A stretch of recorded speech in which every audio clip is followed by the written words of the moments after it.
अस्सलाम वालेकुम।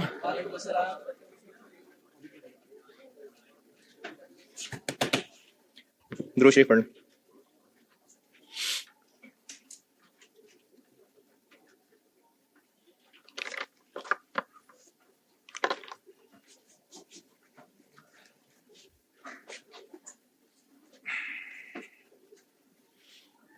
कोई आखिरी बात अगर किसी को याद हो तो। यतीमल।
ये जो औलाद को वालिदैन की के साथ सलूक पे या उनकी खिदमत के ऊपर रिवॉर्ड है ना, ये औलाद के एक्शंस का रिवॉर्ड है। यानी ये नहीं है कि औलाद बहुत खिदमत कर रही है और अब्बा जी जो है वो नशई हैं, चूंकि तो वो नशे में जो है वो गालियां देते रहते हैं, तो चूंकि बाप गालियां देता रहता है तो उसका मतलब बाप नाराज है नहीं।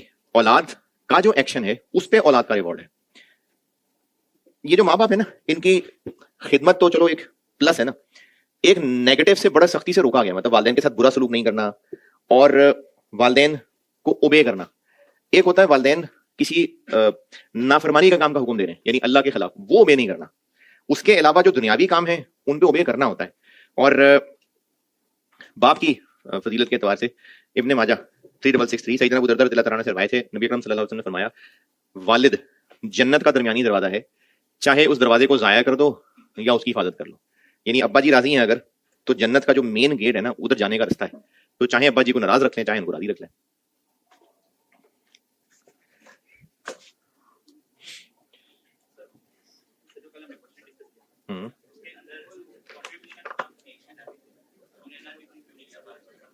क्योंकि वो नए प्रोडक्ट को चलाने का फैसला कर चुका हुआ था।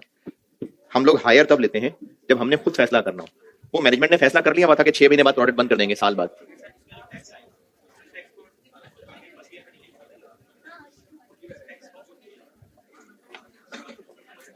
चलो फिर सोच के पूछ लेना।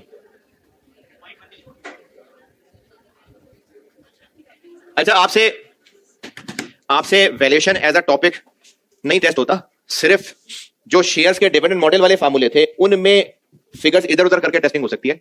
तो ये एक छोटी सी बस थ्योरेटिकल चीज है, बिल्कुल सादी सी एक सेंटेंस की चीज है। ये हो सकता है सवाल में थ्योरेटिकली पूछ ली जाए। अगर वैक नहीं, अगर केई की बात करें, जैसे कल सवाल में किया था, केई बढ़ने से शेयर की वैल्यू पे क्या फर्क पड़ा? कम हो गई। क्यों कम हो गई? अच्छा, इसके दो जवाब देता हूं। एक तो फार्मूले से जवाब है, जब केई से डिस्काउंट करेंगे, डिस्काउंट रेट बढ़ाएंगे तो आंसर कम आ जाएगा, ये है न्यूमेरिकल जवाब। और कॉन्सेप्चुअल जवाब ये है कि जब केई बढ़ रहा है, मतलब रिस्क ज्यादा है, तो उस कंपनी के शेयर्स खरीदने के लिए लोगों की डिमांड कम होगी, इसलिए शेयर की वैल्यू गिर जाती है। शेयर की वैल्यू निकालने के लिए फ्यूचर डिविडेंड्स को डिस्काउंट किस पे कर रहे हैं? केई पे। कल वाली बात कर रहा हूं, फ्यूचर डिविडेंड्स की डिस्काउंटिंग केई पे। तो आंसर क्या आ रहा है? शेयर की वैल्यू। डिवेंचर की मार्केट वैल्यू कैसे निकलती होगी फिर? डिवेंचर से मिलने वाले future cash flows discounted eight debentures वालों का रिटर्न। पूरे बिजनेस की वैल्यू कैसे निकलती होगी?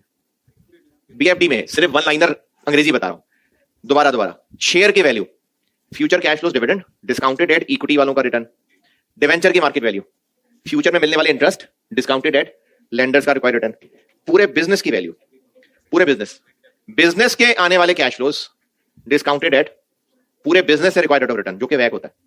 तो आपके सिलेबस में नहीं है न्यूमेरिकल, सिर्फ अंग्रेजी की हद तक एक लाइन बता रहा हूं कि अगर बिजनेस की वैल्यू निकालनी होती है ना तो उसके लिए वैक यूज होता है। अगर वैक ज्यादा होगा तो वैल्यू ऑफ बिजनेस कम हो जाएगी, और वैक कम होगा तो वैल्यू ज्यादा हो जाएगी। इसमें सिर्फ इतना है जो आपके काम का है, दोबारा बता रहा हूं, बिजनेस वैल्यूएशन में वैक यूज होता है। अगर बिजनेस का वैक बढ़ेगा तो वैल्यू ऑफ बिजनेस कम हो जाएगी, और अगर वैक कम हो जाए तो वैल्यू ऑफ बिजनेस बढ़ जाएगी। बस इस हद तक आपके काम का है एमएफए में। दोबारा बता रहा हूं, बिजनेस की वैल्यूएशन के लिए वैक यूज होता है, इसलिए अगर वैक इंक्रीज कर जाएगा तो वैल्यू ऑफ बिजनेस कम हो जाएगी। अगर वैक इंक्रीज कर जाएगा तो वैल्यू ऑफ बिजनेस कम हो जाएगी, और अगर वैक कम हो जाएगा तो वैल्यू ऑफ बिजनेस बढ़ जाएगी। बस ये इतना ही आपके लिए बहुत है, ये वाला जो मैंने सामने लाइन लिखी है।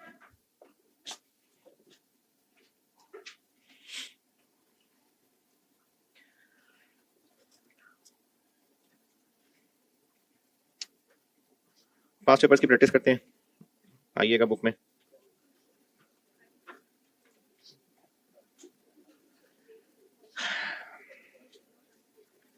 स्प्रिंग 23 देखें, होगा सवाल इस चैप्टर में।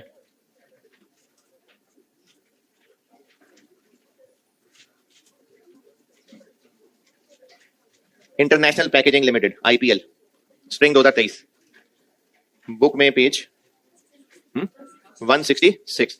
और जो लोग बुक खरीदने के लिए रिजल्ट का इंतजार कर रहे थे और उन्होंने पास पेपर्स रखे हुए, तो स्प्रिंग 23 में क्वेश्चन 10 है, मार्च 2023 अटेम्प्ट में क्वेश्चन नंबर 10 है। पढ़ लीजिए, मैं करता हूं। ओरिजिनल पास पेपर से देख रहे हैं तो मार्च 23 अटेम्प्ट में क्वेश्चन 10 है, बुक में देख रहे हैं तो उसमें पेज 166 पे है आईपीएल।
पढ़ लिया है।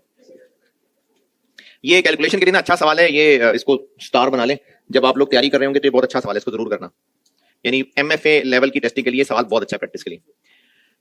आईपीएल का अभी इस वक्त 31 दिसंबर 22 के ऊपर इक्विटी, प्रेफरेंस शेयर, डेट, ये बैलेंस शीट दी हुई। ये मैंने कुछ परसों सवाल कराया था, ये कुछ उससे मिलते जुलते की कोशिश की थी। 31 दिसंबर 22 ये एसओएफपी की पोजीशन है। उसके बाद दो हेडिंग्स हैं, एक एग्जिस्टिंग बिजनेस है और एक न्यू बिजनेस है। ये कल जो बात मैंने सिखाई थी आपको, पार्ट ए है अभी इस वक्त जो बिजनेस है उसका वैक निकालना है, और पार्ट बी है अगर नए का इंपैक्ट भी शामिल कर लें, जो कल किया था केई चेंज हुआ था, वो तो खैर मैं आपको सिर्फ केई सिखा रहा था, यहां पर नए प्रेफरेंस शेयर भी और आ जाएंगे। तो हमने दो दफा सवाल करा, डबल सवाल है, एक एग्जिस्टिंग वैक है और एक नए बिजनेस को शामिल करने के बाद वैक। पहले एग्जिस्टिंग को बात करते हैं। एग्जिस्टिंग के लिए डाटा क्या है, एसओएफपी से ऑर्डिनरी शेयर्स, इररिडीमेबल और बॉन्ड्स का पता लग गया। पॉइंट नंबर 1, ये पिछले 6 साल का कुछ है, इसका क्या करना है पता नहीं, देखते हैं। पॉइंट नंबर 2, आरएफ, बीटा, और ये 5% आरएम है, आरएम माइनस आरएफ है। पॉइंट 3 ये प्रेफरेंस शेयर्स की इंफॉर्मेशन हो गई। पॉइंट 4 ये बॉन्ड्स की इंफॉर्मेशन हो गई, और पॉइंट 5 भी बॉन्ड्स के लिए है। तो केई, केपी और केडी निकाल लेते हैं और उसके बाद उसका वैक बना लेते हैं। Spring 23 part A. अच्छा, एक इसी पेज पे लिख लें बेशक नोट कि अगर क्वेश्चन में केई निकालने के लिए कैपम का डाटा भी है और डिविडेंड मॉडल भी है तो आपने कैपम प्रेफर करना। केई निकालना है अगर सवाल में, और दो तरीके थे ना, डिविडेंड मॉडल था और कैपम था, तो अगर सवाल में डाटा दोनों का है तो आपने कैपम को प्रेफर करना। जी क्या हुआ?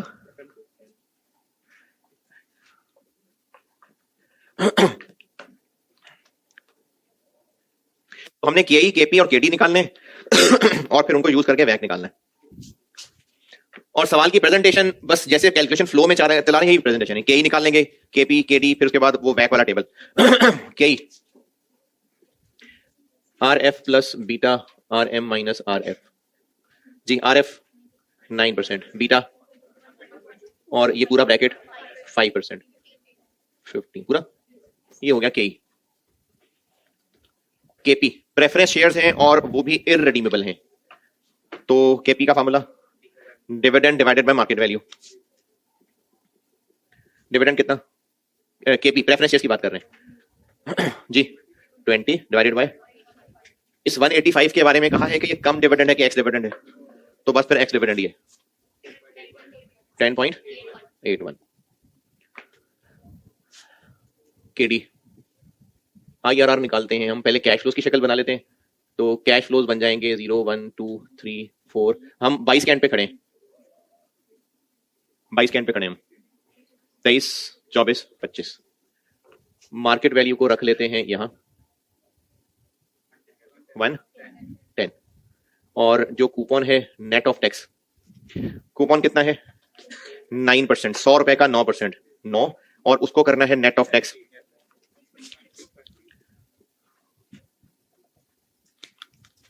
6.3, और एंड पे यानी 115।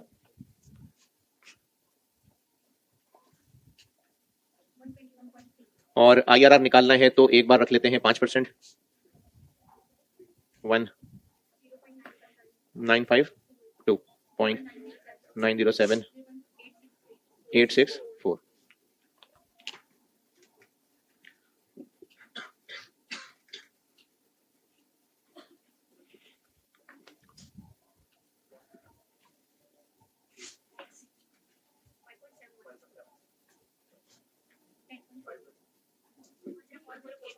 .4, तो इसकी एनपीवी बन गई जी 6 पॉइंट पॉजिटिव।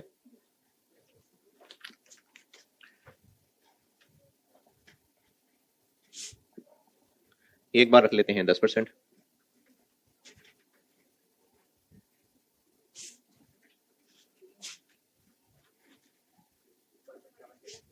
5.10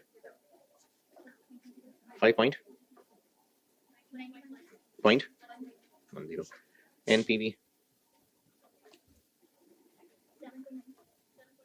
7 point negative. और इसी के नीचे चल रहा हूं, KD is equal to 5% plus 6.51 minus 7.97 into 5%, 7.25। ये हो गया जी केई, केपी और केडी।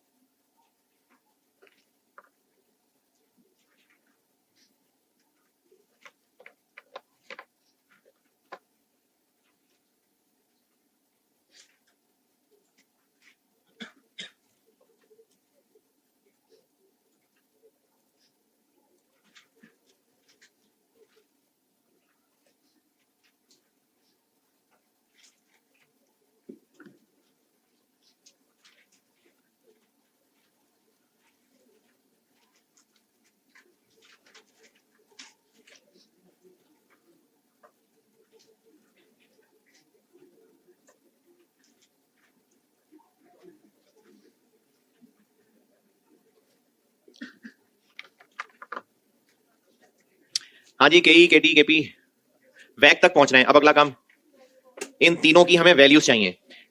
प्रेफरेंस शेयर की भी गिवन है और बॉन्ड की भी गिवन है। ऑर्डिनरी शेयर की किधर है? तो फिर आपको वो जो उन्होंने डिविडेंड का डाटा दिया हुआ है वो इसलिए कि वैल्यू निकालनी पड़ेगी। केई, केपी, केटी निकल आए। अब हम वैल्यूज पे आते हैं। यानी ये भी कहने की जरूरत नहीं कि वर्किंग 1, वर्किंग 2, बस हम जो कैलकुलेट करते जा रहे हैं वो काफी है। अगर परेशानी है तो आप उसको हाईलाइट कर दें, हम क्या कैलकुलेट कर रहे हैं।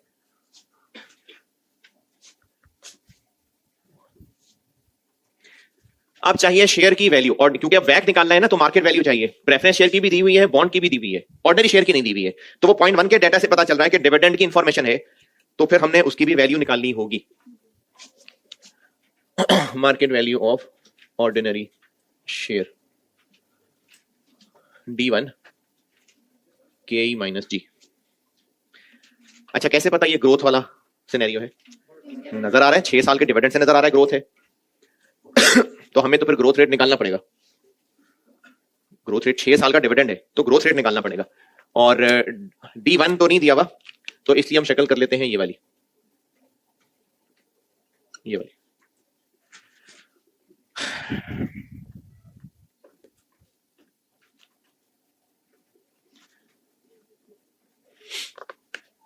D0 कितना? अच्छा, हम कहां खड़े हैं अभी? 2022 के एंड पे। तो जो 2022 वाला है वो D0 है, तो 28 रुपए। 28 रुपए, यस। ये ईपीएस है, ईपीएस। आज क्या दिन है? आज क्या दिन है? बुध है ना। तो ये ईपीएस का बस 4 दिन में फैसला होने वाला है कुछ लोगों का, कुछ लोगों का, कि ईपीएस पास्ट है या फ्यूचर है। तो ईपीएस अर्निंग पर शेयर, और हमें तो डिविडेंड चाहिए होता है। तो डिविडेंड किधर है? 0.1 में कहा हुआ है कि अपनी अर्निंग का 60% डिविडेंड बांटते हैं। यानी इस 28 का 60% लेंगे तो वो डिविडेंड पर शेयर निकलेगा।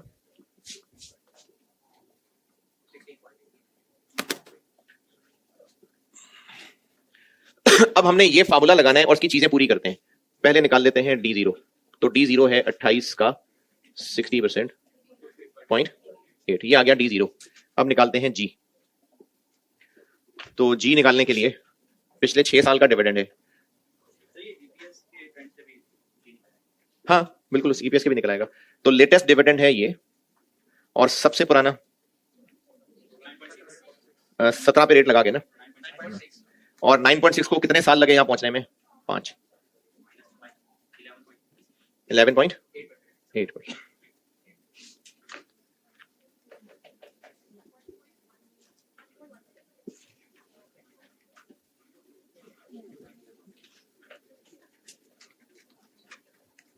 ये ग्रोथ रेट निकालना बताया था।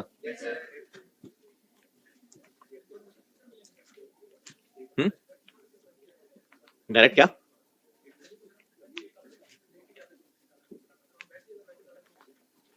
इस सवाल में तो वैसे भी निकल आएगा, लेकिन हमने ये ग्रोथ रेट डिविडेंड का निकालना सीखा है ना।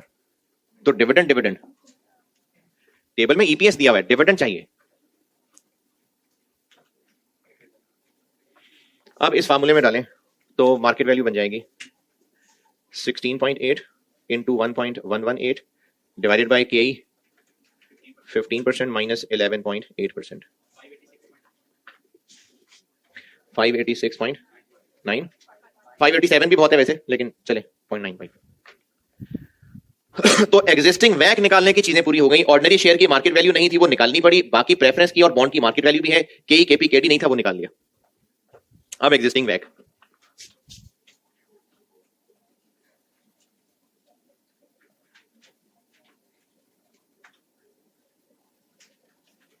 Rupees in million, rupees in thousand, जैसे मर्जी कर ले। नहीं नहीं नहीं नहीं नहीं, बिल्कुल नहीं। हमने वेट टोटल वैल्यू को लेना है, पर शेयर को नहीं लेना।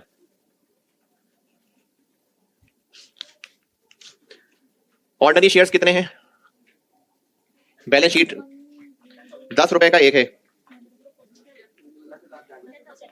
तो अच्छा, ये रुपीज इन थाउजेंड है, अगर इसको मिलियन करें तो ये 100 रह जाएगा, और 10 रुपए और, तो 10.04 मिलियन शेयर्स हैं, और एक है 586.95 का। ये 10.04 पे अजीब अजीब शक्लें नजर आई मुझे। 1.04, अच्छा, नन्हे नन्हे दिमागों पे ज्यादा जोर डालना मुश्किल लग रहा है, तो आप कैलकुलेटर के ऊपर पूरा लिखें और फिर 10 से डिवाइड कर लें नंबर ऑफ शेयर्स। तो वैल्यू ऑफ इक्विटी बन गई 589.2.98, 3 भी कर लें, ठीक है। प्रेफरेंस शेयर्स, प्रेफरेंस शेयर्स कितने हैं? 100 रुपए का एक है।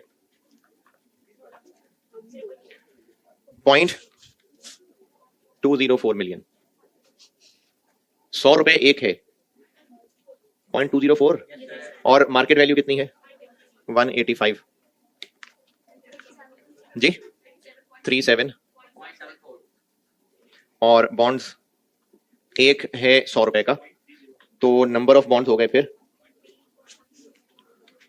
0.302 मिलियन, और एक है मार्केट में 110 रुपए का 33.22।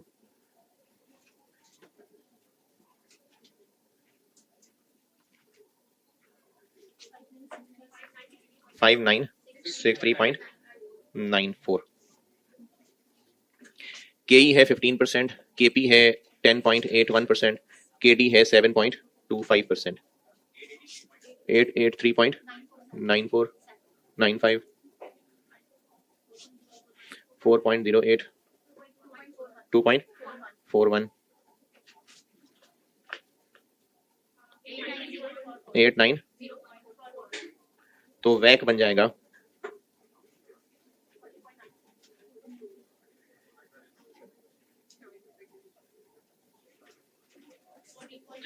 14.9। ये हो गया part A.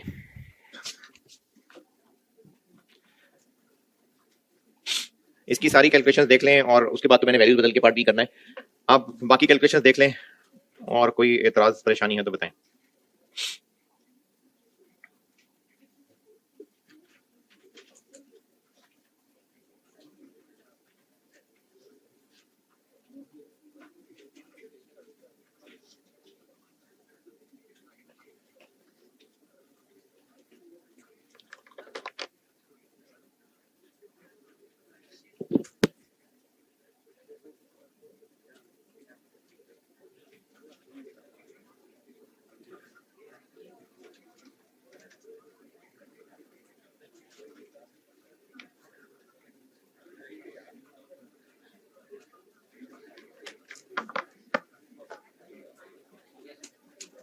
Ji, part A.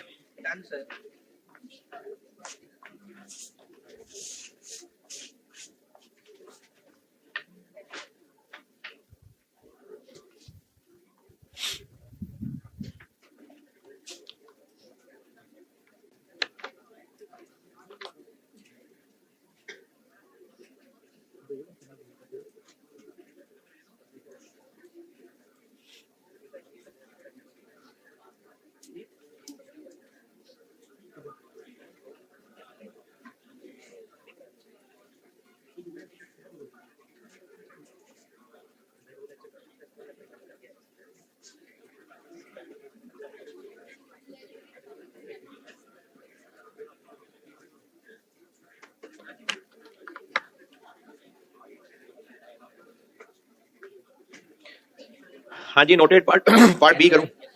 Part B part B में उन्होंने कहा है कि अगर हम ये नया काम कर लें तो इससे एग्जिस्टिंग वैक पे क्या इंपैक्ट पड़ेगा। तो कैसे पता क्या इंपैक्ट पड़ेगा? यानी नया वैक निकालना पड़ेगा। अच्छा, नया वैक निकालना है तो पहले ये चेक करना पड़ेगा कि जो हम ऑलरेडी चीजें निकाल चुके हैं वो वही रहेंगी या उनमें भी कहीं चेंज आएगा। देखते हैं। Point number 1, new business. एक तो रिडीमेबल प्रेफरेंस शेयर्स ऐड हो जाएंगे जो पहले नहीं थे, तो एक नया सोर्स आ जाएगा और उसका केपी निकालना पड़ेगा। चूंकि रिडीमेबल है तो आईआरआर से निकालना पड़ेगा। एक ये चेंज आएगा कि एक चौथा फाइनेंस ऐड हो जाएगा। फिर उसके अलावा चूंकि बीटा चेंज हो रहा है तो केई भी चेंज होगा और ये भी चेंज होगा। ये कल आखिर में यही काम किया था। बीटा चेंज होने से केई भी चेंज होगा और ये केई चेंज होगा तो मार्केट वैल्यू भी चेंज हो जाएगी। तो ये 3 काम होने लगे, इनफैक्ट 2 काम होने लगे कि उस टेबल में से ये चेंज होने लगा और एक चौथी लाइन ऐड होने लगी। और बॉन्ड्स के बारे में और एग्जिस्टिंग प्रेफरेंस शेयर्स के बारे में न्यू प्रोजेक्ट में कुछ नहीं कहा, तो ये दोनों लाइनें सेम रहेंगी। एक चौथी लाइन ऐड हो जाएगी और ये इक्विटी की लाइन चेंज हो जाएगी।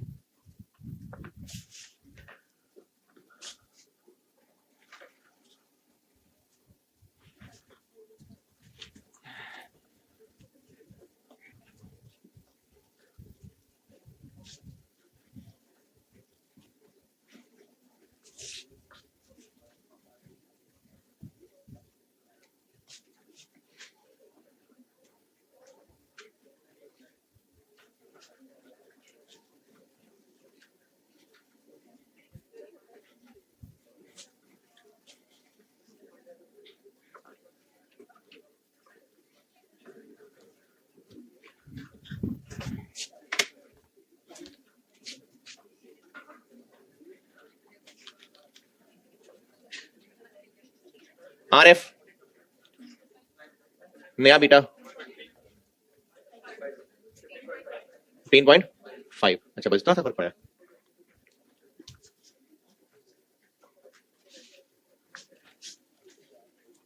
16.8, 1.118, 15.5, 11.8, 507 point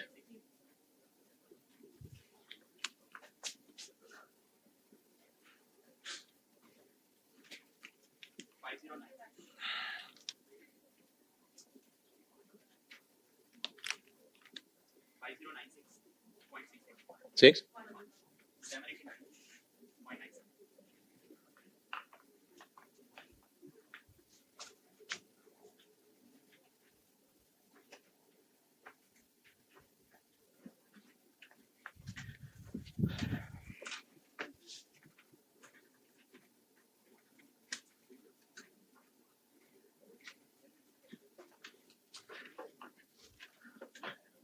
नया प्रेफरेंस शेयर इशू ही अभी करेंगे और वो भी 100 रुपए का एक। तो 0 पे जो मार्केट वैल्यू रखते थे वो यही 100 ही होगी। तो 0 पे 100, 1 2 3 4। और प्रेफरेंस शेयर है तो उसमें टैक्स तो है नहीं, तो डिविडेंड आ गया 15 रुपए और रिडेम्पशन होनी है 120।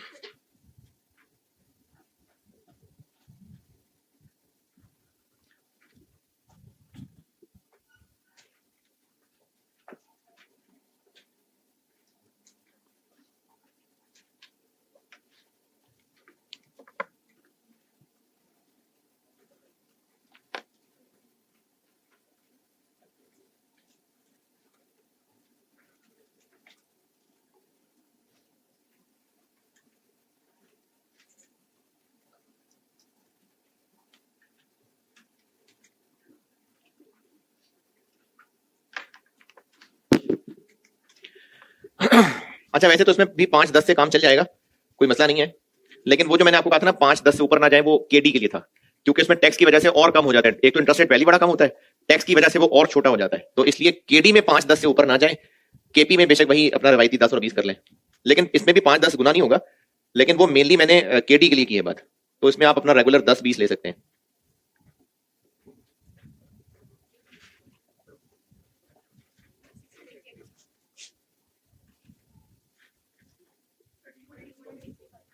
थर्टीन पॉइंट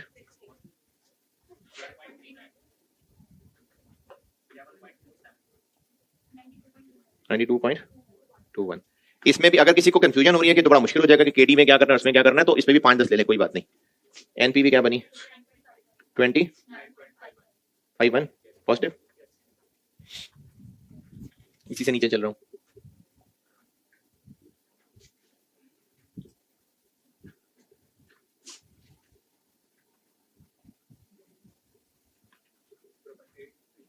हम्म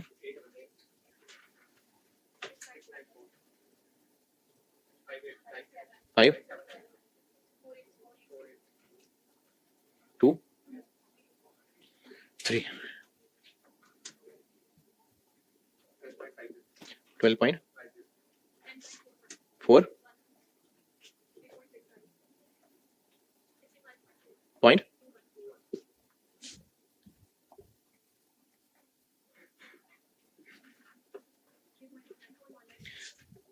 19 नेगेटिव।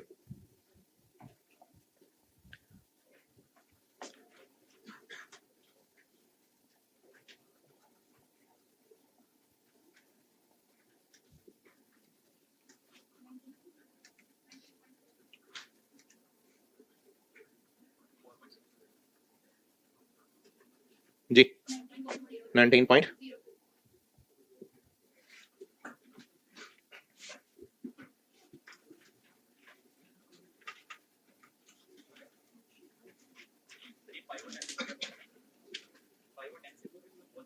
कितना?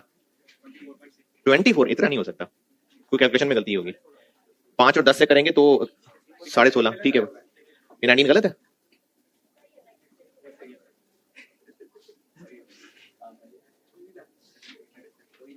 देखें, आपने जो रेट्स इस्तेमाल किए होंगे ना, उसके हिसाब से टेस्ट आपकी मार्किंग होगी। किया सही हो बस, यानी अगर किसी ने 5 और 10 किया और उसका आंसर 16 आ गया तो वो भी सही है।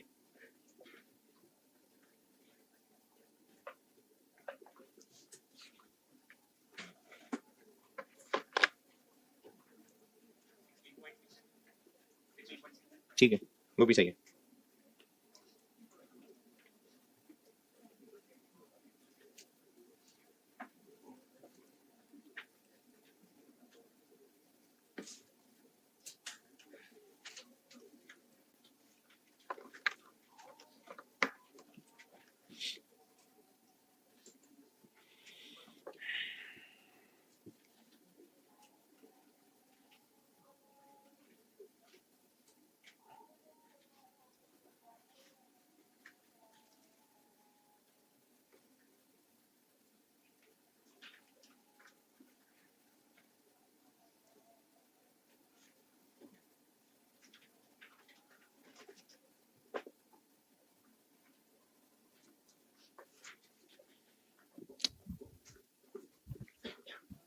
तो अब यहां पर हमारे पास न्यू प्रेफरेंस शेयर्स आ जाएंगे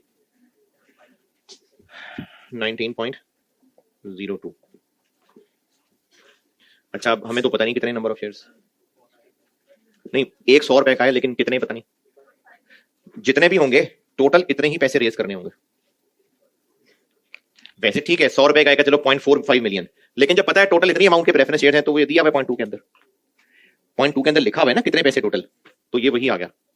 और इधर 8.5257 805.02, तो वैक हो गया 805.02 डिवाइडेड बाय 5212.57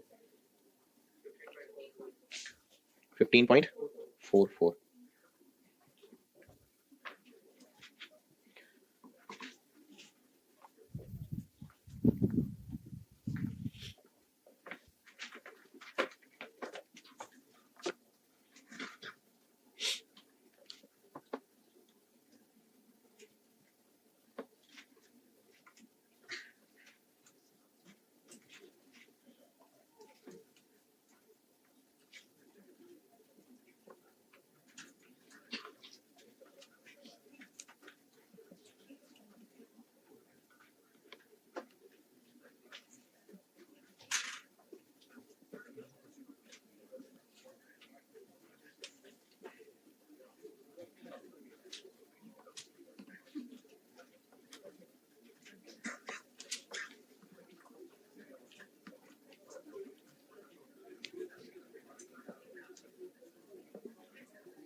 हाँ जी, नया वैक निकला। सवाल में कहा था कैलकुलेट न्यू वैक, फुल स्टॉप, अल्लाह हाफिज।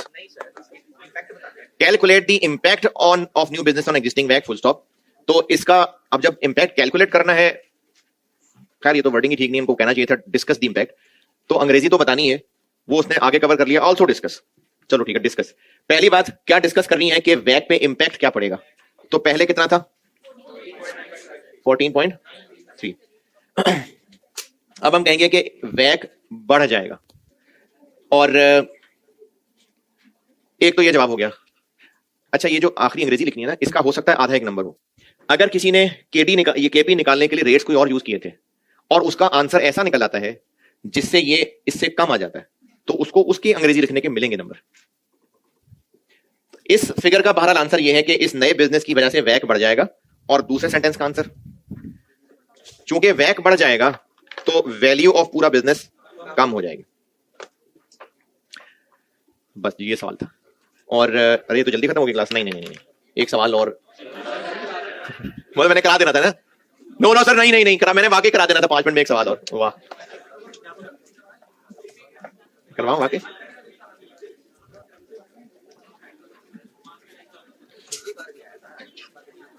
यही सवाल हो। वैसे तो आपके हालात नहीं है होमवर्क करने वाले, जुमेरात, जुम्मा, हफ्ता, इतवार, लेकिन फिर भी अगर कोई करना चाहे, क्योंकि उसके पहले वाले पेपर पास है, तो यही वाला सवाल होमवर्क। ठीक है, अल्लाह।